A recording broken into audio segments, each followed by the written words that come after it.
What's up, guys? Welcome to Fit Food Radio. This is episode 211, and it's me, Matt Whitmore, and of course, Jesus Christ, Do you know what's funny? don't be afraid to, don't be afraid to speak. I was watching you thinking, what are you looking at? I was leaning into you, I was looking at you, like that Oh, was your cue. because it looks like you're looking at the keyboard. So I was like, I wonder what he's looking at. Sorry, totally. No, It's you a great start, isn't it? just spazzed out. Attention spread disorder. Yeah. I've been lecturing you on the last podcast going, you're not training your attention. Where am I? What's the day? Where? Yeah. It's like she's glitched. She's glitching. Guys, apologies if it's a bit echoey because we're in a we actually started a co-working space. We decided that well, it was more Keris than me. I'm quite happy working at home, but Keris not so much. And we found this really cool little co-working space. And you're up here's Larry, and you who is But Larry? That's what I want to I know. don't know. But you actually also said you were getting unproductive at home. And to be fair, like there's about you get obsessed with the washing. And like you get on a mission to get the washing basket down. So satisfying. Well, there's not an ounce of dirty washing in the You're basket. like most women's like dream man, just obsessed with washing Just like stay on top of things. and keeping protein in the fridge. It's only because you're so bad at it that I feel that I have to stay on top of it. And actually, that is about the only thing that you cover on the shopping list, protein in the fridge. The rest of it you're just naff with. Like there's no veg. You brought one pepper for 7, 8 meals. Like Don't get all defensive. no, it's just interesting, like where you're like where how you get your needs met in the chore situation. So I think it's well balanced. there's never no coffee in the cupboard. There's never no whey protein in the cupboard. Or There's, creatine. yeah, never. Like, but when I go, have you taken your magnesium? Are you okay too? It's like, Yeah.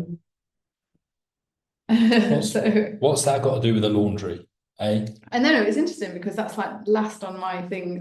It could like pile over. I could be wearing your clothes. I really would, I think it's rather than do the washing. It's like the least favorite thing. I don't know. we have always said though, like how do we accumulate so much laundry when there's just the two of us? And I mean, mine's because The sweating. I sweat a lot, so I like change, like especially being out here. Yeah. And of course, when I train, that's another outfit. So I would say that 80% of our laundry is Your stuff. gym kit Yeah. and my stuff. Yeah. So in a way, it's only right I do it. To be fair though, what's been great about here is because we live in the middle of nowhere and it's all dirt tracks.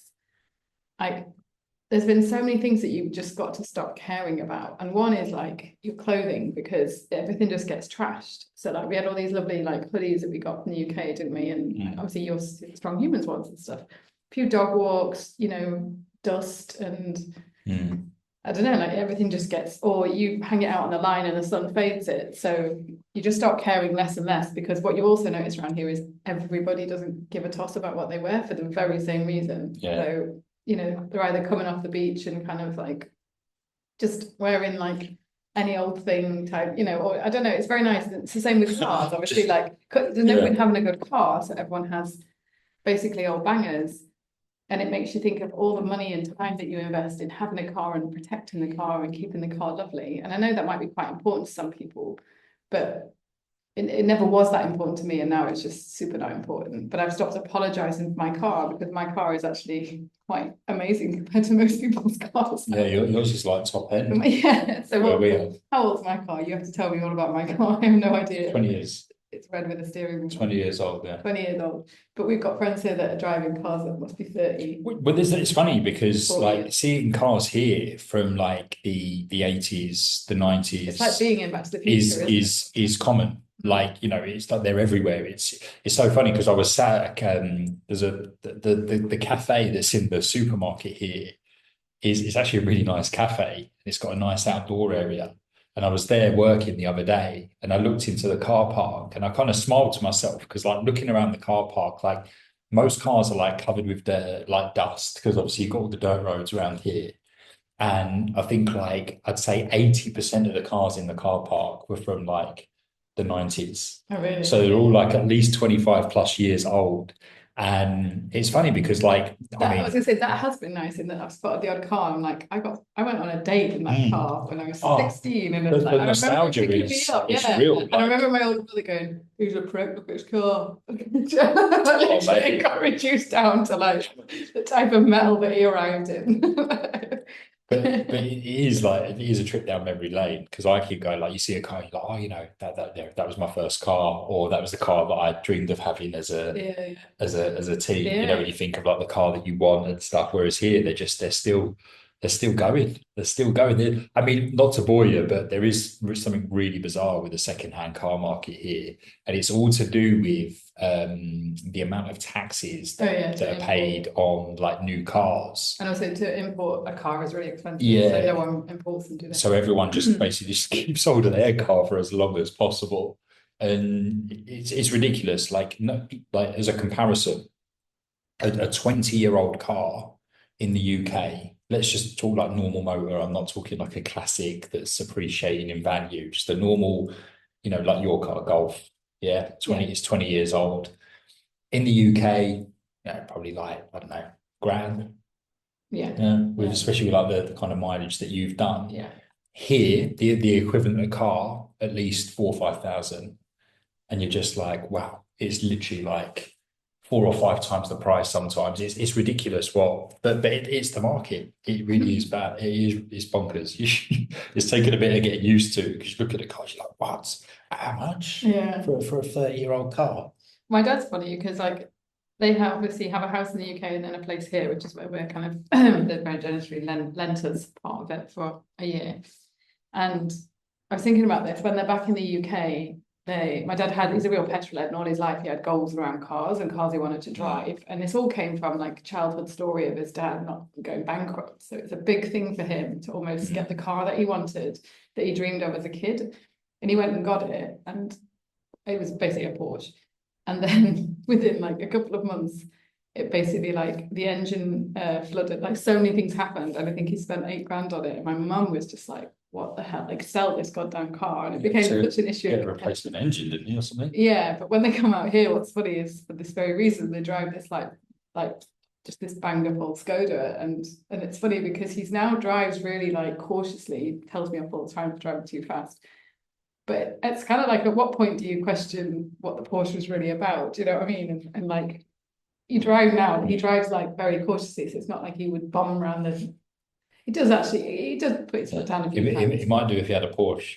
Yeah. Well, I was gonna say he did a few times, but as in when we were teenagers, he brought one, and that's when he used to be like, right, let's go. And he used to get on crew bypass, and he'd be like, watch this, and it goes into like turbo mode or something, doesn't it? And literally your head goes back and hits the. And the reason I'm telling you this is because now when he bollocks me, when we're driving around Portugal, I'm like, shall I remind you about crew bypass? Because I used to Yeah. absolutely be petrified. Whereas now, weirdly, I'm going through a phase of like, I don't know, because there aren't many cars, and you're kind of in an old banger. Like you found yourself driving a bit faster, and then like I've stopped and I've been So like, speak for yourself. I know. It's something like, no, slow down, because you have my driving instructor in my head, and he's always like, you need to have space to predict to deal with the unpredictable. What a metaphor for life. Um, and capacity. So the more you're rushing, but then it's also comes this question of why are we driving so fast? Like why are we speeding everywhere? And then you know what I mean? So it's been a really nice, right, slow down the driving, slow down the thought processes, slow down everything. But that even today I was thinking about how we very random feedback and forth with clients about sense of self. And this is like a bit of a segue because I know you were going to say something else, but I just want to say that if we build our foundation on something that's quite fragile, like how we're easily knocked out of that. And as I was walking today, I was like, say you built your foundation on your work identity or your car and your home and your kind of wealth, but then something takes that away or something happens, you have to spend a lot of money, like you have to pay for private health treatment or something. Say you get made redundant from work, say your status is exercise, but then a ton of injuries mean you're not training anymore. If you build your foundation like so heavily on one aspect of life or narrow down that focus, you're so vulnerable. And I think this is why people start ending up super fixating and trying to control. And maybe it works out for you, and maybe you go to the grave with all the things that you wanted to accumulate and all the medals and the achievements, and you know, maybe it does, but for, I would say like 80% of people, it doesn't work out that way, does it? It's like the thing they really wanted that their like mind had fixated on is, this is my identity, this is what I'm here for, this is what success means, this is where I'm going with it. The more we did do that, like the more curveballs cannot happen for us. And it's, I don't know, it's just, it was a really like random thought I was having this morning. Just thought I'd share it with you. Because I think some clients are coming to us because they're injured or they're sick or they're ill or they're not able to get their act together and they don't understand why. Like, where's all the motivation gone? And it's like, well, you kind of put your ladder against the wrong walls and climbed up to the top and like, oh shit. Or maybe you didn't even get to the top. Maybe the ladder broke halfway and you fell back down. Like,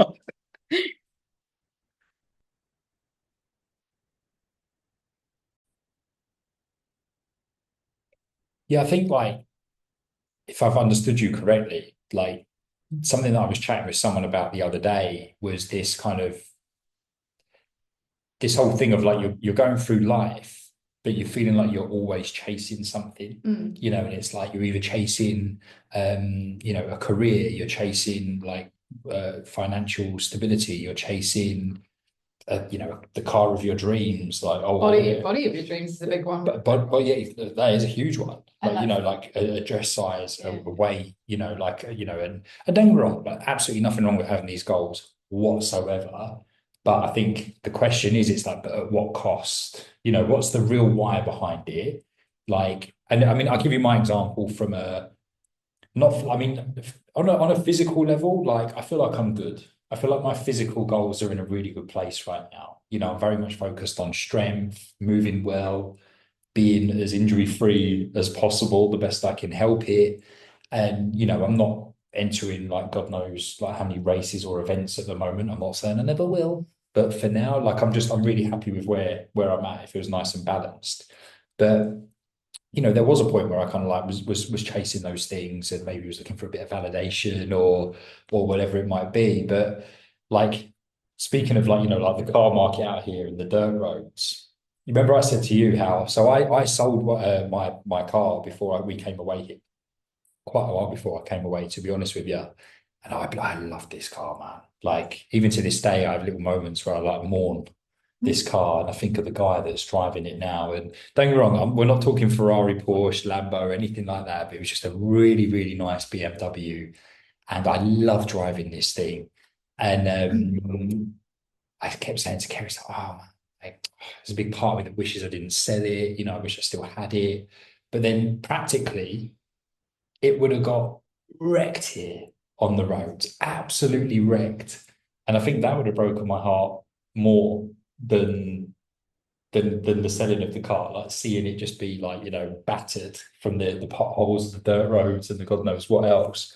But I think what's interesting is like I think there was a part of my ego in a way that almost kind of like, you know, I sold that car, got a Ford Focus, and it's a bit like it feels like a bit of a downgrade. You know what I mean? I've gone from like a really nice BMW to it's like, yeah, like all quick. I wear a disguise when I'm driving it. Who's that? Who's that?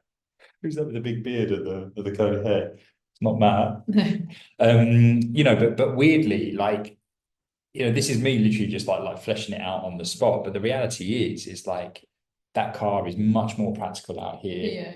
You know, like it makes so much more sense. And for me, it's almost like, yeah, maybe I'll get a BMW again one day, you know, like or whatever car it is I fancy. Like my thing's like a BMW M5, but out here it'd just be completely pointless. But I think also like some of this does that make sense? Yeah, it does. But I think some of this comes right back to, say you like, if you were kind of working with certain coaches now, they talk about like your deepest wound and your vulnerability. Do you know what I mean? And I think for a lot of individuals, it's around kind of status, wealth, and like material signs of success. And that's not something to, as you just said, like you shouldn't judge yourself, because sometimes I think we know this, but we're like, yeah, but I still want a nice car. But then I do care about the planet, but I still want a nice car. Yeah.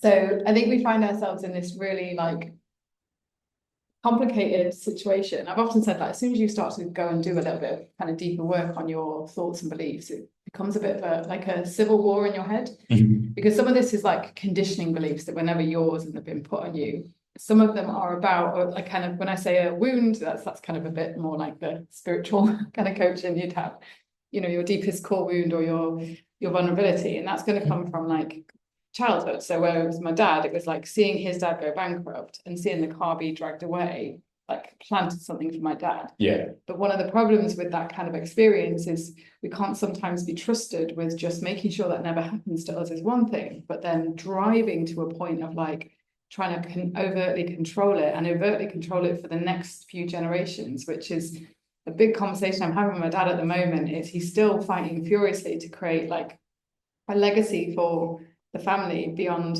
him. And I'm like, I would just rather you spent all this money and just went and traveled the world. Just, just go and have, like, stop sitting on a computer and trying to like micromanage all these finances. And with you, I think it's probably around certain things that you've wanted to achieve, as an entrepreneur, as a businessman. And like you had some ideas of like where you wanted to be about a certain age and some kind of status signals that would have meant that, almost like benchmarks, I've achieved that, I've achieved that, I've achieved that. And as it happened, like our life got like completely, I guess, transformed by my situation. So it's like, okay, suddenly we've got to revisit like running a business together, how we run a business together, where we live, what we're working so hard for. Like the point I think a lot of people find themselves with technology is like you could be online. Sorry, everyone, Hamish is whooping because there's someone in the office. He will calm down. Shush. You could basically distract yourself with this kind of like human doing 24/7, and some of it is around work until you stop and, like you've said, start to kind of step back from this perception and question it. And one thing that I've started doing with everything is the more people that I've worked with, they've kind of said, oh, you're even physically, they touch me and touch my stomach when I've had visceral osteopathy. They're like, wow, just like a rock of tension here. And I think I said on a previous podcast, me and my dad saw the same osteopath, and she was like, you and your dad have the same stomach. And he was also bullied, and he used to say, like, I used to brace going into school, like, and then as he got older, he was like, no one will do that to me again, and he kind of braces. And it's really interesting that I've got a similar kind of like bracing like reaction to life.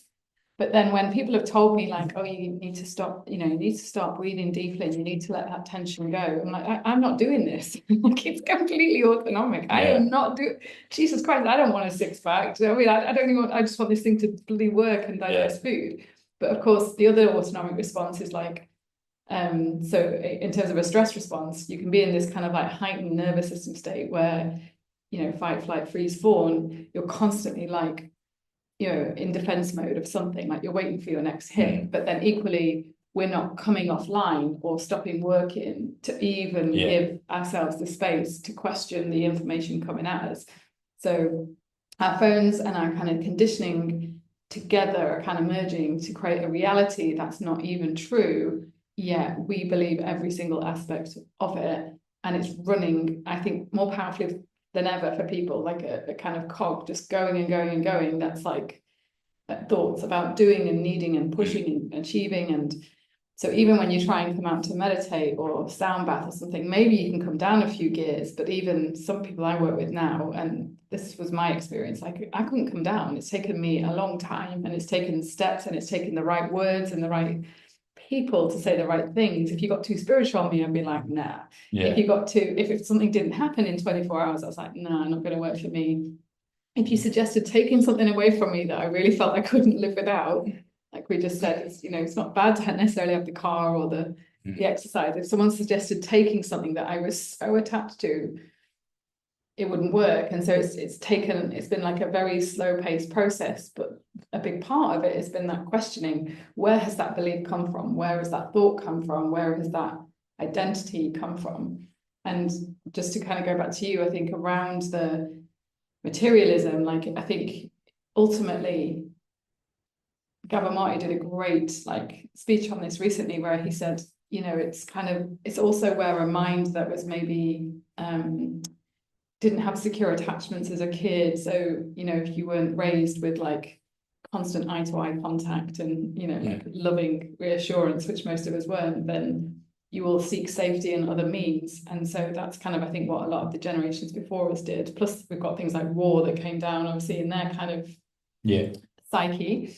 And then, you know, you kind of have that start in life where you don't have that, I'm just safe as I am and I can be what I want and I can do as I like. And so you start to listen to the kind of signals and the messaging and the experiences and the reaction to things you might do. So, you know, you never kind of, for example, gained weight, but a lot of children who got a bit podgy in childhood or teens were suddenly told, like, you're fat, you know, and then it's like, whoa, okay, I need to do something about that. And for some, they've run off and done nothing, but others reacted the other way. So my clients were like, I just carried on gaining weight, you know, and therefore now it's like this emotional cloak weight, you know, we talk about emotional weight that they carry, and they can't get the principles in place because it's not about food and it's not about exercise and motivation and willpower. It's about this huge like loss of identity to some degree. And I think that's kind of, sorry, to go back to Gabor Mate, he obviously talks a lot about like traumatic experiences, attachment. So as you're raised, like how safe was all of that? Because if it wasn't, then your nervous system will seek safety by other means. And a lot of that will be looking at what you said, work, body, knowledge, academia, anything. Like we can go off and get addicted to all sorts of things to prove our worth and validate. And he said at the end of the day, then consumerism's come in and can completely capitalize on that.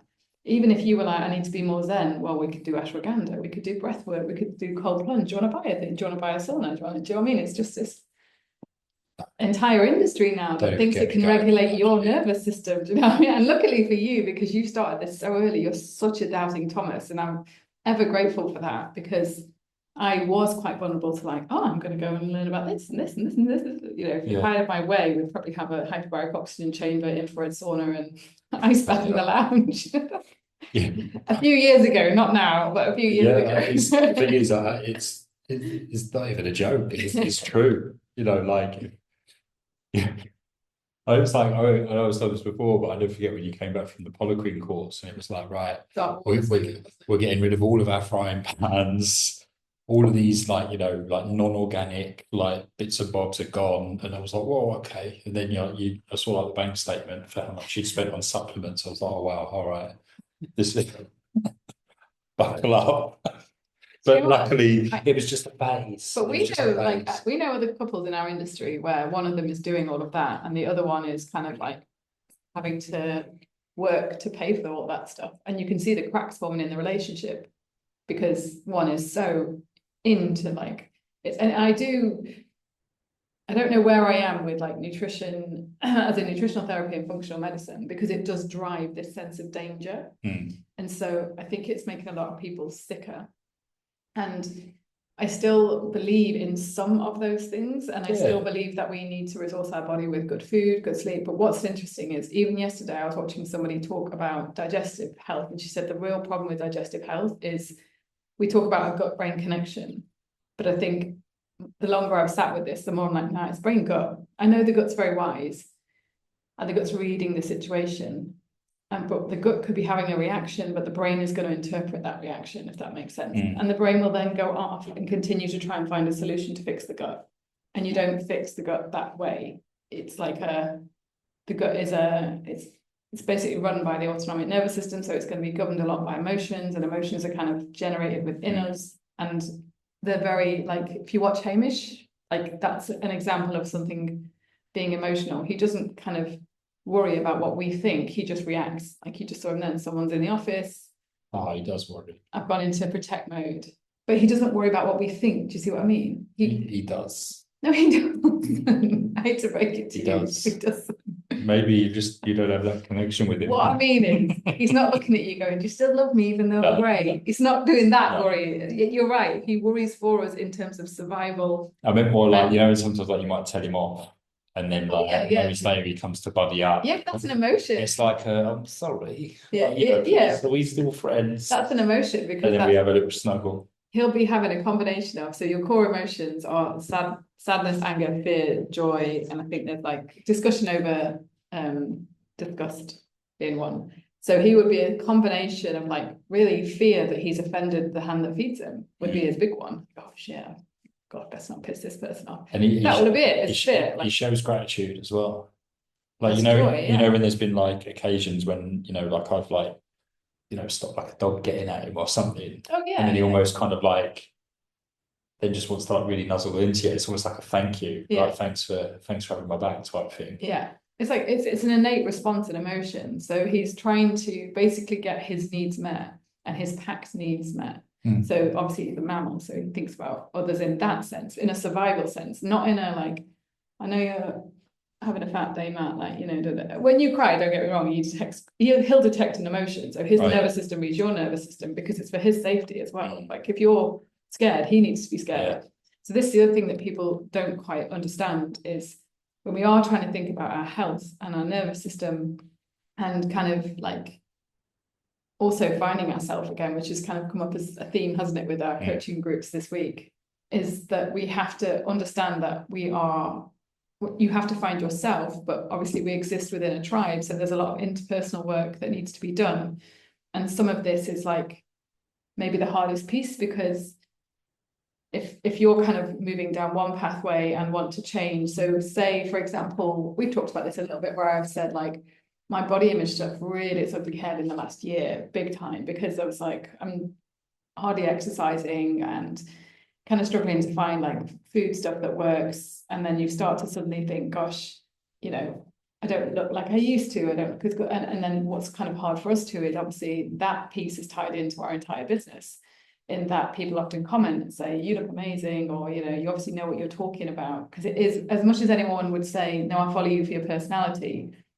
I've said, if I gained 20 stone and grew a beard, are you still following me for my personality? Maybe, I don't know. Like, do you see what I mean? But my head would never let me go there. Do you see what I mean? It's too dangerous. Even if I wanted to grow a beard, which maybe I do. Who knows? Yeah. I do get the odd, I get like quite a few whiskers, don't I? Which you're always like, oh, you got big long black hairs that come out my chin in 24 hours. But I guess what I'm saying here, like it's a very long ramble, but just to say like that if you're in a household of people where everyone's talking about dieting or like body image or obsessed with that kind of stuff, it's really hard to understand where you sit with that. And you have to do a lot of like introspection, like a bit of time. I heard this saying yesterday, like going inside the universe of you, which is lovely. And I always think of it as like maybe deep sea diving inwards and trying to see a lot of the emotions that might be kind of in there, but also the whole start of this process, more than anything, is to just really work on awareness and awareness and awareness, awareness. And it's so friggin' boring. And do you know what? Like, but that's because you can't change until you can see it. No, exactly. And we always say that, step one, like have some solid awareness around it, which sounds like a really obvious thing to say, but the amount of things that people do on a day-to-day basis, multiple times, that they do completely like subconsciously, like they're not even thinking about it. It's just become this pattern and it just happens. And that's a big part of the work we do is like, right, let's start creating some awareness around this. Let's start connecting some dots, and then we can do something about it. But for me, it's awareness and it's ownership. Like you've got to take ownership of things, the decisions that you make. And this goes right back to what we were chatting about earlier. Like if I'm rolling around in a Ford Focus, like I can own that and go, well, I sold my car because we wanted the money for coming out here. It's not a practical car to drive out here anyway. This one is. I'm laughing because I have to say you still have the cleanest, smartest car of everybody in the Algarve, which every friend has said, like, when's Matt just going to get a banger like everyone else? I'm working on it. I might be viewing one today, actually. Bollock me and Hamish. We're not allowed in until we take off our shoes and we put blankets down. Shut up. Take off your I've got a little doormat that I like. Whenever someone's getting in the car, I like put it out on the floor, wipe your feet. Can you imagine? You're not far. Feet on there. Welcome. A little welcome doormat. No, but then you walk into the house and fucking just chuck gym kits, coats, fleeces, fucking trail of destruction to the table, and it drives me nuts. I'm like, so dramatic. No, but like I'm like, hey, talk about your car is immaculate, and then you just pull so much crap scattered around the house. We'll save this discussion for later. 50 pairs of trainers everywhere. But you're full of shit. Just saying. But yeah, like it's like, like you take ownership of that, and it's like, don't worry about like what people may or may not think if you pull up in a car that wasn't as nice or new as fancy as your old one. Who gives a shit? Yeah. You know what I mean? Like you've got your reasons for buying a car and whatever. But same goes with like body comp, because it's like, you just said then, like the story you've been running is, but if I gain weight for whatever reason, and like, so for example, like with your like in the past, like with like your hormone levels, like someone that you spoke to was basically said put on weight, didn't they? Like eat in a surplus for a bit, gain some weight, and see if that helps kind of like regulate things. It's called going all in. That was like really, really difficult for you, because like, like, I mean, the thing is, it's not like you're. No, do you know what made it hard? It's like, and this is, it's like, and what I was kind of going right back to is, I think you do get to a point around mid-40s where I think unresolved stuff comes back up to surface. I've heard this said about menopause. I don't think it's necessarily menopausal, because I think it happens to men and women, because as we age, we get this idea that we get this realization that our time left is finite, which creates a sense of pressure, which creates a sense of like compulsion to do something. And knowing that, you've got a few decades left, you also reflect and go, well, what the fuck have I done with the last few? Because that's a pretty shocking thought. And what have I got to show for it? Or what have I achieved? And, what have I put in this planet for? The questions can go and go and go. But I think things that were unresolved come back, because suddenly, like I said to you, if you've pinned everything on a work identity or a material identity or your status as a parent, and then the kids leave home, or you get made redundant, or you can't exercise anymore, or you even just can't work because of symptoms, chronic illness, hormone symptoms, you can fight and fight and fight to have that process addiction back, that distraction. But at some point, body's wise, body keeps the score. But when I said before about the gut, brain, gut, you've got essentially, like the body and the mind are just going back and forth. And there's a great phrase from Daniel Siegel, who I mentioned last week, he calls it conscious vertical integration, which is kind of going down and down and down. So it's like gut, heart, head, because this one will always go, what's everyone think of me? And these two are like, I'm not really that happy. We haven't had much joy. Do you know what I mean? There's a lot of fear, there's a lot of anger that I fucking end up here, there's a lot of sadness. I've not had much joy and happiness in life. So there's a disconnect. And this is when people go head up. And this is what I got told several times by like breathwork instructors, trauma-informed coaches. They're like, your head up, your head up. And I knew it. And I was like, yeah, but what do I do about that? What do I do about that? I can't go down there. Like, I just can't, I don't know, so obviously I've done lots of various different things, but the thing here was like, there was a lot of unresolved, repressed stuff that happened in I guess like most decades of your life, that I thought, I don't want to deal with that, so I'll go for a run. I don't want to deal with that, so I'll work really hard. I don't want to deal with that, so I'll get angry at the wrong person. Do you see what I mean? I can't express that truth, so I'll just bitch behind someone's back, and a big part of like another thing that I've been talking to clients about is you can acknowledge that you have some traits that you don't like about yourself. And I don't mean the comfort eating and the lack of motivation, but that you're a bit bitchy or moany or like entitled or whatever. But this has come from something else. Yeah. But again, it's that awareness, isn't it? Having some awareness around that. It's like, but also don't beat yourself up. It's almost like curious. I think because anyone would be the first to say, like, I'm not perfect. You're a whinging No, like it's like, I don't like everyone knows that they're imperfect. You know what I mean? And some things it's like, like you said, it's almost just going, I wish I was a bit more patient, maybe. If like, whatever, like insert whatever you want here type thing.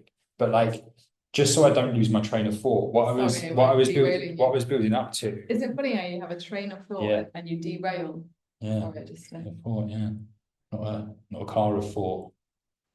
No, I just noticed the links where you're like, I'm derailed. I had a helicopter of thought. Like, just trying to think. Was this a helicopter? Yeah, it's quite good. Quite good representation, actually. And then then the 18 come out. Yeah. Parachuting from the Do you from need the rescuing? I'm helicopter. here. That's it. Before that, I was chaos. Yeah. You done? You done? Sorry.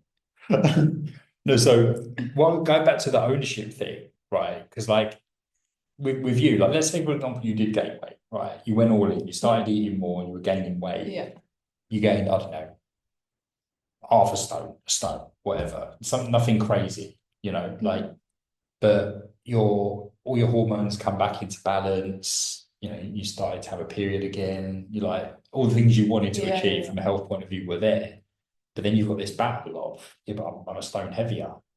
What will people think? I'm a yeah, yeah, nutritionist. I yeah. work in the health and fitness space. Like, and then you're naturally probably if you haven't seen someone for a while, probably within seconds of meeting them, going, yeah, I know I've probably like gained weight since you saw me last, but here's why I'm doing it. Yeah, Like you feel a need to try and justify it or to provide context around the situation, yeah, rather than just going like, I know why I did it. It wasn't just because I was like, hey, just for the fun of yeah, it, let's gain weight, see what happens. It was like it was part of your journey. yeah. And like on the flip side, different but same but different. Like I remember when I was chatting to a mate of mine some years ago, who's a powerlifter, strong as hell, this guy. And I was chatting to him and said, I've never had a big bench press, no matter what I do. Like I've never had a big bench, and people always think my bench press is going to be more because of my size and this, that, and the other. And he said, you need to get bigger. And I said, what do you mean? Like build more muscles? No, like gain weight. Like weight moves weight. All right, And yeah, he was like, like there's a reason why these big powerlifters, none of them are shredded. yeah, yeah, None of yeah, them. They're absolute tanks. yeah, Look at strongmen. yeah, yeah, yeah, Like Eddie Hall when he broke the yeah, world record for the deadlift. Like no disrespect to the guy, strong as an ox, but he was like massively overweight, carrying like ridiculous amounts of body fat. But it was almost necessary for the purpose of what he was striving for. So for me, for example, like my equivalent of what you just said was like, let's say for argument's sake, I decided I wanted to have a bash at powerlifting and compete, you know, big bench, squat and deadlift. My first thought would be, what, you're going to eat more? Yeah, more. Oh my But God. like let's say I gained like, another like, I don't know, like 10 kg of body fat. Yeah, But I'd be like, rather than being like, oh God, yeah, but I had to gain weight because of this, that, and the other.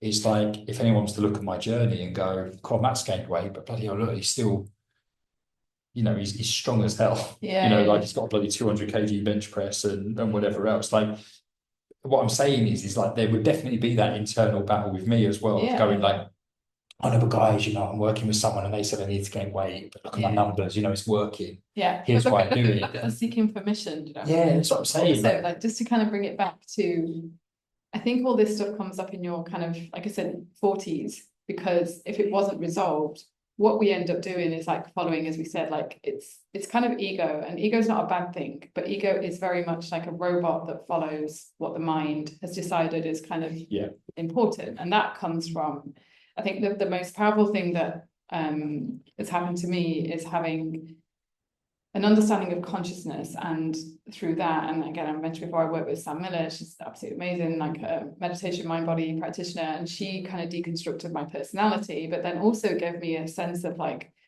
I guess, relief, because she explained kind of in your teenage years, like these formative years when we're trying to get that kind of identity, like key things will happen to us, and then we'll get safety back by doing something. And so for you even said, like, once you started training at school, like you had the status, no one touched you. You know what I mean? You had safety through training. And so it stuck with you. But what's great about you is now you're coming to your 40s.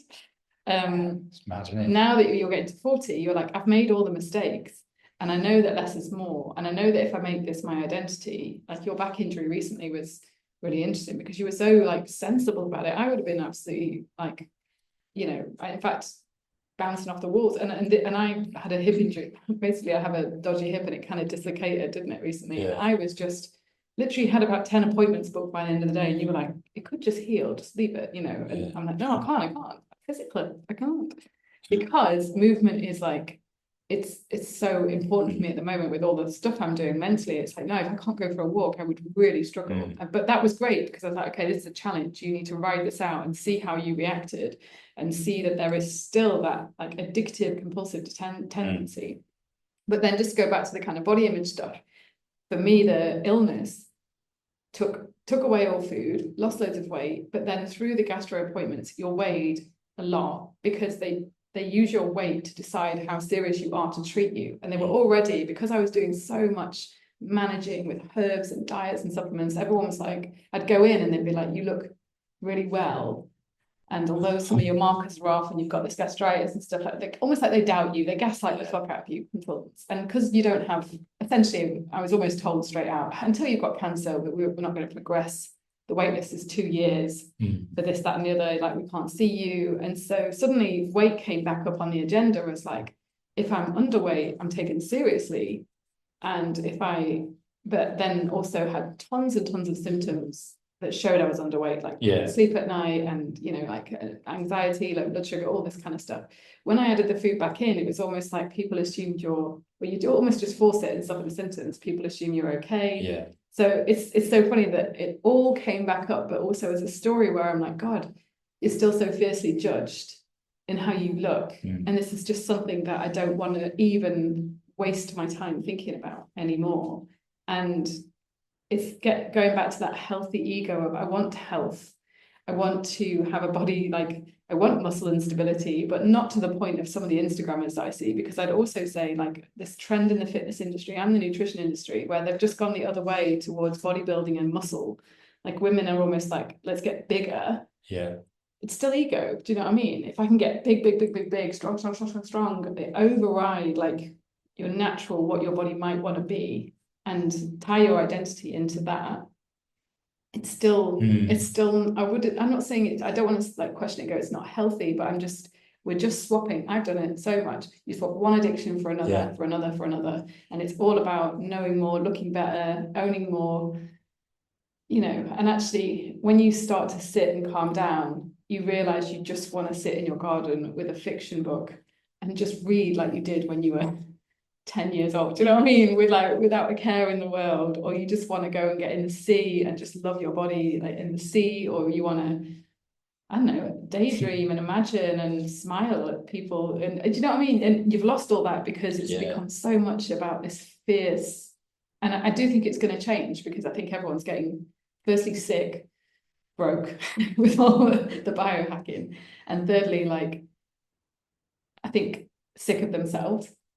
Do you know what I mean? Almost like it's just become impossible to meet all these standards and this criteria. And so, when I say to clients, if you're getting to the point where you hate yourself or you're sick of yourself or this body image stuff, it's like, you can't do it. You're self-sabotaging every 2 weeks.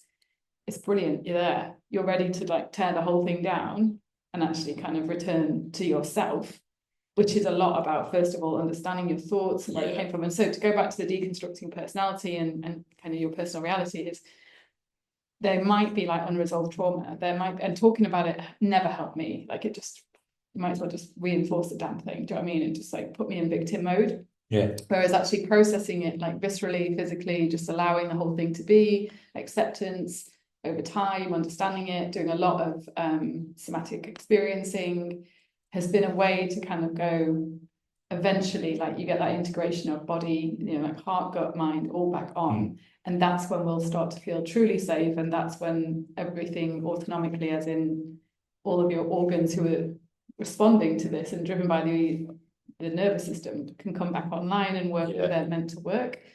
And so I think if you have, some of my clients are the healthiest they've ever been, yet more and more riddled with health issues and like conditions. And it's because they've probably now built, I don't know if it's because they're at the point in their life where they should process it, or they're at a point in their life where they've resourced their body that they can stop distracting themselves with, I should be eating this and I should be exercising, that's gone because you're doing it.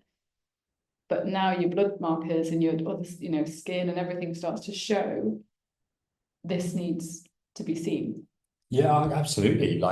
And I think that it's been such a big part of our journey, and the knock-on effect has obviously allowed us to kind of help on the journey of our coaching clients much more as well, and urging them really inviting them to sit with everything that does come up, and not kind of seeing it as good and bad. Oh, it's bad that I feel this way, or this I should instead feel this way in this scenario type thing. And it kind of sounds cheesy when you say, like sit with your thoughts, feelings, and emotions a little bit. But the reality is, like, it has to be done, because if you're not, you're all you're doing is avoiding, and you're seeking distraction. It's And it, like and it, I really want to challenge on that. It's not nothing cheesy. I know you. no, you're right. I It's guess not. it's not cheesy to me because No, it's it's like not. no, You're right. but in your defense, it's been my world for the last year. It's been every. Bear in mind, like, and again, I'm not suggesting anyone do this. I think it has so many risks, but all of my psychedelics was about basically emotions being Yeah. linked to addiction and pain. And it was almost like, okay, I can see it all now. You can see how you end up in a life of suffering because you're not actually living a life. You're not even awake. You can't even see that you're doing it. And so for me, it's not cheesy because emotions are. This is one thing that I'm really working hard to define on all our programs is like an emotion is physically generated by the body and it's pre-verbal to kind of meet your innate needs. It's like an innate response. And so if you feel natural, we had an incident recently where someone threw some stones at Hamish because Hamish was trying to get his end away on it, and rather than try to call the dogs, he threw some stones, and you erupted. And I tried to calm you down. I was like, please don't, like, you just literally erupted at this guy, but obviously that can create conflict. I didn't erupt. No, sorry, you went with like, what do you think you're doing? I told him about himself. And we had this big debate afterwards where I was like, you shouldn't do that because you're so big and muscly, like you'll appear threatening. But then you're like, that's the point. You threw stones at my dog. Like, exactly. And of course, if you like knocked Hamish out and hurt him, I would have wanted that response. So it's really interesting that because I don't know, like no, but what I'm saying is you had an innate reaction to that situation of like, and it was about like protection and safety. And I kind of cut that off a little bit. And then you might repress that in future because of what I said. Yeah. And but then I might be stabbed to death. But I don't know. Well, so should I. I suppressed my my instincts, and I left you to it. You take it. How'd that work out for you? No, but what's interesting about this story is, and I think it's a really good example actually, because that was my instinctive reaction. Yeah. And then you almost didn't berate me per se, but you definitely, there was an element of what you said that made me feel bad about how I dealt with the situation. Yeah, and also because other people saw it, and I could see, I read them, and I could see they were not impressed with you. There were two. We were with two friends. And yeah, they obviously just felt very uncomfortable with the situation because I guess it was quite confrontational. So I said not impressed, but it's more they're avoid conflict avoidance. But essentially, like, just to give a bit of context here, we stumbled across this guy and the dog. Hamish went to mount this dog, who was a boy, so nothing could have happened anyway. Bearing in mind, like, Hamish has been castrated as well. So I love all the detail. Like because what I'm trying to say is like I'm trying to give context on how irrational the guy's reaction was to throw stones at two dogs that weren't fighting. Yeah. There was no aggression. Yeah. There was no worry of like if it was a female dog that was on the heat and Hamish was intact and all of a sudden there was going to be a litter of 10 puppies on his hands. His reaction to throw stones at the dogs was complete overreaction. Yeah. And I turned around and I said, don't. Did you turn around? I did. I did turn around because I was facing the dogs. Can you mind your leg? Sorry. Like you're sharing body heat and it's only about like 100 degrees today. And I said, don't throw stones at my dog. And it was actually his reaction that initially was triggered you. Yeah, because then he stepped towards me and that was my trigger because I was like, oh okay. Yeah. It's on. Yeah. And then he started getting really kind of like leery and there was a bit of a, it was that kind of classic like face-to-face type thing. And I wasn't backing down. And then eventually like he then started going like, calm down, man. And I was a bit like, mate, you're the one who literally just threw stones at the dogs, like, and you're telling me to calm down. But yeah, so I think in that situation, your reaction was somewhat influenced by our friends being there, because you could see that they were uncomfortable and didn't quite know what to do, and probably the first time they'd seen me like that. But then, to be honest, maybe not, because you've had a few similar situations with road rage where we've talked about this before, and I've always gone like into kind of peacemaker mode as a protective mechanism. Do you see what I mean? Yeah. But I don't know, it's all really interesting, I think. But one thing I want to say is like when we're put in like pure soil. Oh God. You can actually see it. Oh, just poured the last bit of the cafetiere in the cup, and it's basically just like mud. That's horrible.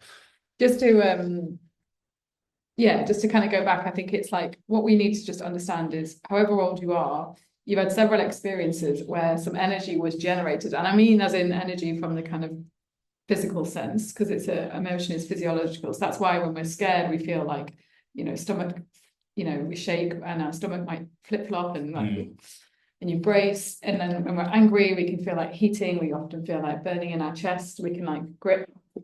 So when I've sat with like, when you're doing emotional processing, it's not that you go back to those memories, they're already there. And so you just simply sit. It takes a long time to kind of it took me a long time to bring my nervous system down. And then what might happen is one day I'll be irritated. So I'll go and sit down. And then next thing you know, there's kind of like an anger there that was just never processed. And I might find myself like gripping and kind of like, and you don't do anything. It's not like I come out and like roar. This is the other thing about social media is it's kind of saying that, like processing anger would mean that you would like, come out and like box or like trauma release or shake it all out. Like it's really not like that. It's just an energy that rises in you, and you don't try and match it to an experience and analyze it. That means you've gone into the head. It's just allow it. It's kind of based on obviously like Peter Levine's work, which is fight, flight, freeze, fall and faint, looking at what happens in wildlife. And we have these emotions generated. But I think for a lot of us, we've had many situations in life, and maybe your home life and your relationship, you're just repressed. Do you see what I mean? So even if I look right back to like relationships, I think a lot of my relationships initially were based on I needed to look a certain way, be a certain person. So as a teenager, I got a lot of kind of comments on my looks, but also comments on my academic ability. Do you see what I mean? So it's like, right, so if I work really hard and get lots of, good grades, but then also be a certain size with a certain color hair, and suddenly you're like, this is me, but it was never what I wouldn't even know what I really wanted. It was what the messaging to me. And it wasn't in the sense of like, you need to look like a model. It was almost who is Keris got dictated to me by all of these kind of comments and experiences. And then you're kind of, next thing you know, that's you. That's the chair. But maybe it wasn't. Yeah. Who cares? Yeah, maybe you thought. Yeah. That's come up a lot for me, actually. Gas. Recently. Okay. Only because obviously don't go off on a tangent. Finish what you're saying. No, because I have like, obviously like one of my things is like some degree of like gastroparesis and gut stasis, and it just won't like move, and it doesn't move like it should move. And so I have to like watch what I eat, because obviously things build up, and one of the effects of that is gas, and it comes out any end. I'm either burping or I'm like other end. Yeah. So obviously I think this is the reason why carnivore works for people. You just remove all fermentation. Yeah. But there was something in me that went, this cannot be the way that I can't digest carrots anymore. Like it cannot be the way. So you are going off on a tangent. I am, but what I'm saying is like, pack it in. I'm coming back. You have no patience. Because do you know why? Because when I tried to come off when I'm off carnivore and started to add the foods back in, I knew all the symptoms would come back, and you have to kind of ride out the symptoms. Because the thing about carnivore, do you know what carnivore was doing as well? Was kind of tapping into that body image stuff, because I was going down to like 50 kilos. I couldn't eat enough of the food because I didn't want it. Low blood sugar, poor sleep, anxiety through the roof. And then people were commenting going, you look amazing. And so I was like, this is wrong on every level for me. This is like, I've come back to like, disordered eating territory. So I added the food back in, only things like rice and some carrots and stuff. But obviously with that comes the gas, and I still haven't sorted the original kind of like, the kind of autonomic element of the gut. That's what I'm working on now. But what's been interesting is I have such resistance to bloating. I fucking hate it. Like bloating for me is like I'm failing life. Like it's like I'm bloated. I hate it. And this is one of the things that's been really powerful, is identifying like, what do you hate and resist? Because guarantee it will stick around, it will persist. Why do I hate bloating? What is it about having an inflated stomach? Like if we just neutralize the whole process, wear some baggy clothes, but what does it signify? And obviously it signifies like I'm overweight or I'm just, but also the gas itself. I had 2 incidents where I was broken up with for having gassy problems. Wow. So there you go. That's an experience. So I could look like I think something else was at play. What? I think the trumping was just the icing on the cake. They used to that's it. So that was the straw that broke the camel's back. You're probably right. Do you know what was really interesting? You're like, other than that, I was perfect. That they couldn't have possibly broken up with me for any other reason than flatulence. Oh, the first time, let me just tell you, the first time it happened. Did you go pull my finger? Yeah. He's like, that's not very feminine. First time it happened, honest to God, you know, you go out and you get drunk. We've gone out and got drunk. I was at university, and then you know you come out and you just eat anything from the hot dog truck. Whatever's there. Well, I used to be like, I was vegetarian, so I always used to get a ketchup sandwich. That was my post. Oh, it's amazing. When you're drunk and with onions, sometimes with onions. Onions, But on this occasion, he convinced me to eat a sausage, not literally, as in he said, "I'm a sausage," and obviously my stomach was like, "What the hell?" And so in the middle of the night, it was like, and that was it. Yeah. And then I never saw him again. But what he did was tell the entire town I lived in why he left me. Charming. Because I trumped in bed. Wow. So when you're like a teenager, that's mortifying. Gotcha. Isn't it? So obviously that's the thing of like, it's unacceptable to have wind. So I don't know how long I held a fart in, maybe for 40 years until I met you and you did go, pull my finger. And I just was like you made up for lost time. Yeah. But the second time it happened was, again, just before I met you, in my late 20s, I got food poisoning on a date and he had to take me to bed. I was like not at home. And then he left me there with his ex-girlfriend looking after me. Horrific situation. That's so bizarre. With food poisoning. I could write a book about this. What a random. But actually, situation. How wise is my gut? Like it literally works as a filter. Like you can literally, if you're not gonna like tolerate all this, you can fuck up. But there you go. That was a random segue. It was. But a very interesting, like, everybody now is looking at their stomach and probably has some degree of loathing for it because it's always bloated or gassy or refusing to digest and really affects what you want to achieve in life. And the 6-pack is the example of that. Like, it's like literally telling you need to look, But it's like, this is based on your experience. You need to have no fermentation in your stomach. Yeah, and like you based on your experience, you've created like attachments to, to certain things. Like what gas means for you, what bloating means for you, like, and what being a certain like body composition means, etc., etc. Yeah. And like a big part of what we do, like with our coaching clients, and a lot of what we're doing on like the Strong Humans project, for example, is like, of course, at face value, it's like it's a transformational plan, right? Of course, we touch on nutrition, of course, we touch on exercise, but no, because what I'm saying is, but everyone's got it. But it's so much more than training plan, and you have as many recipes as you'll need. But most people need to do that bit. But it's like it's almost what I'm trying to do is highlight that stuff's almost irrelevant without the other work. Yeah. Like most people know that they could probably do with cleaning their act up a little bit with their nutrition and potentially being a bit more consistent with their exercise. I'm trying to be careful not to say like exercise more, because a lot of people we work with, in all honesty, they don't need more exercise. They do enough.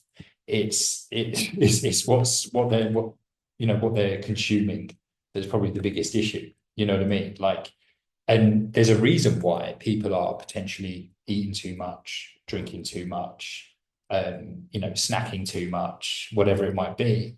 And that's where the work is. Yeah. So it's like, and also those compulsions will get stronger if you don't deal with the underlying reason why. What I just want to say is the reason I went off on that whole tangent was it's been really amazing for me to revisit your perception of a body image in that way, where it's like, how did I develop it's ego likes or dislikes everything. And if you're only ever in that level of consciousness, which most of us are because of technology now and because of interactions with people all the time on our phones, then we'll constantly find ourselves looping back to old habits, because it's like the ego also wants you to keep doing what you've done so you get what you always got. So we go back to it keeps us in a stasis.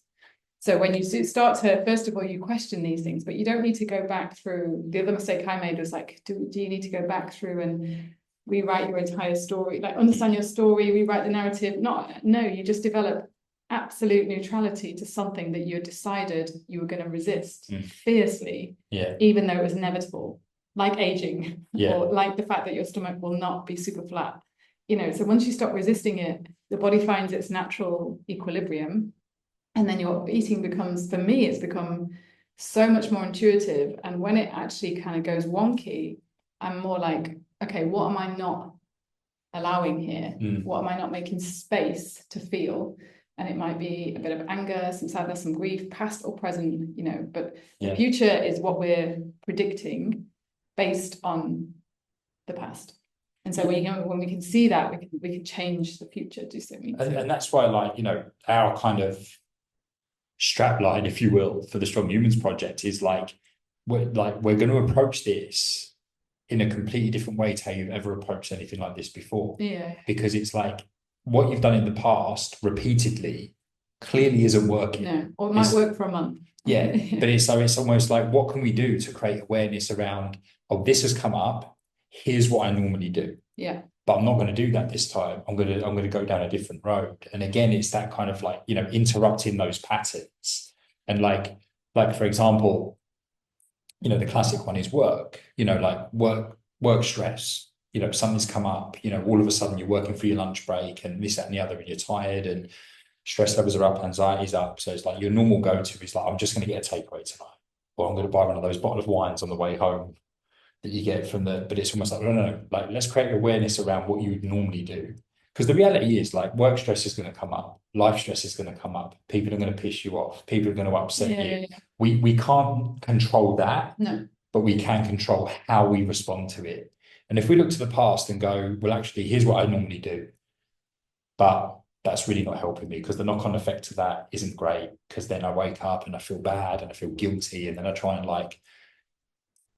do 2 spin classes that day to try and make up for it, and Also, I think that also, if you can identify compulsions and addictions, and we all have these mild addictions. They don't have to be like big. People have like big A addiction, obviously it can be like recreational drugs, smoking, alcohol, but we have these small addictions where we cannot not do something. And so we have to start exploring, if I don't do that, what do I feel? But also the other thing that people often come to me and you for is like, I want a big goal. And what's really interesting is when you look at a lot of psychotherapy, they kind of say, like, some do go down the route of goal orientated, and they will often use like cognitive behavioral therapy and like hypnosis and NLP to almost convince yourself that you can do these things to reach that goal. But actually, if you want to go to kind of authentic self, then what you essentially want is like a trusted guide to help you get some resourcing and principles in place, and then do this, be accountable to yourself. But when initially you need the accountability, like I needed it, and I have a coach, and you've got coaches, because we want to go back to the old way, and we'll put goals in. So I've started to notice with certain clients, even friends, that goals can be really unhealthy because it's the only way they ever achieve something consistently. But of course, at some point, the brain is going to go, I've run out of goals, or I can't be asked with those goals. Do you see what I mean? So people use everything from kind of marathons, races, events, and these are good and lovely, but we also should be able lovely. Lovely. But as in that, no, I mean, I'm only thinking of, I've got some friends doing some amazing events right now. I'm not saying these aren't true, but if these are the only way that you stay accountable to doing some healthy things, then we've got to go deep on that and understand like why the need. Because if it's always got to be a holiday, a wedding, a dress size, a high rocks, like, when does the doing stop? Because do you know what? That's the fragile, as we started off by saying, it's such a fragile foundation. If you put all your eggs in one basket and say the holiday gets cancelled, do you see what I mean? Then you're just like, well, fuck it, I'll just have it. There was never a real deep desire, intuitive understanding of what healthy is to you. So you will end up going right back at some point. Oh, no, absolutely. And often we see with like, not to make this about Actually, you can. More athletic people will just keep entering more and more events, and you're like, when do the events stop? But again, it's like it comes back to that ownership thing. Yeah. It's like, and that also part of that is like, what's your real why behind this? You know, and is it a why that actually serves you really well, or is it a why that actually just reinforces? The fake version of you, the fake idea. And I had a chat with a client recently who essentially I talked out of doing a half marathon. Yeah. Because I was like, no, your reasons for doing this half marathon are, to me, they're not good enough reasons. Yeah. Because it's less about the want to do it, and it's more about the fear of like weight gain, or like the fear of like so their reasons to do it. Oh, sorry, their reasons for to do it, because they were worried about letting the other person down. Oh, right. That they were going to be doing it with. Right. They were worried about like the judgment of people going, oh, they've just quit, they just give up. And it's like, but take ownership and go, do you know what? Now's just not the right time for me to do a half marathon, you know? And you know, I've got a lot going on, and it's just not going to serve me right now. But I've also had a couple of clients who said, when they were honest, it was like, I won't train if I'm not in a race. Yeah. So no, I totally get what you meant, but like, and then I'm like, build that down to like weight gain and lack, like procrastination, all sorts of things that the brain's doing on purpose. Exactly. And I think that's why these things like reframing is really positive. Like you said, like sign up to a marathon, absolutely, but do it because it's, it's part of a journey that you want to build up to kind of like, like see what you're capable of physically, mentally, and to achieve this goal in time. Don't just rush into it. Don't be like, oh, I want to do this because I want to lose this much weight, or I want to be validated for this. Like, do it for you and nobody else, But also, do you know what I mean? Always revisit. We know this, we've seen this from miles away, is how much of the training and stuff is like an escape and a distraction from life. And I mean physically, because you can get out of life and go, right, we've seen this with like friends who honestly like confess to us, like, as soon as I had kids, I signed up to like cycling because I just need 4 hours out of the house at the weekend. They were honest about it, and and so events can be a similar thing in terms of like, it's an escape and it's a distraction. And I know some really powerful people in my life who've like openly said, like one of our friends said, just one day on a run, she said, I stopped running and went home and confronted the fact that I wanted to divorce my partner. Like all the running was just about running from a situation, and you could have done marathon after marathon after marathon. And it's only when some other things happened that she was like, you know what you're running from deep inside, So I actually think breaks from exercise can be, if you're a full-on exerciser, can be the most powerful thing you do, because why the need to keep that kinetic element? And then coming back, destimulating, coming back to stillness, and it's like, what was there behind the scenes? What was your why? What does it bring you? And why has it become, a bit of a kind of, as I said, it can be a process addiction. And Russell Brand talked about that when we went to see him, didn't he? Yeah. Most people ditch alcohol and take up running, and then get cauliflower knees and then take up something. Rucking would be the next thing now. The amount of people I know that love rucking, when I go, why? They go, because they can't run. And you're like, God, can we never just like, can we not just hike? Or walk, like, be still. Yeah. Be still. Yeah. Or is it? But again, like, I think we should wrap up in a second, but again, it's just kind of creating awareness around these things and kind of going, is this truly serving me, or is it serving a different purpose maybe that I'm not sitting with, or I'm not willing to address yet? Because like I said, I'm in a very good place with my training right now. My training serves me incredibly well at the moment, whereas there was a time when it didn't, and I was pursuing the marathons, the boxing matches, the charity events, and this, that, and the other. Like, I'm not necessarily it was bad, but it's like, the hindsight is 2020 after all, and I was definitely seeking distraction, avoidance. And in fact, I'll share a story with you guys next episode on my marathon journey last year, because I'm pretty sure that I didn't tell this story already. I'll confirm with you between now and then, because I may have done.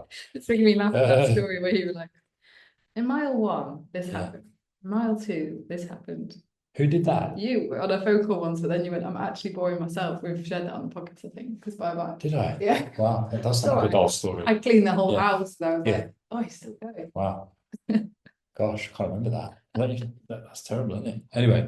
We've got lots of marathon stories. But, the ultimate message here, guys, is like, don't be afraid to kind of to sit with whatever comes up for you with where you're at. and just know that, like, some things are going to serve you better than others, and I think the sooner you can kind of create awareness around the things that serve you more so than others, what can you do more of? What can you potentially do less of that like might be like it's like something that's working against you, but it's in disguise. You just don't quite know it. You think it's serving a different purpose, such as the Yeah. exercise.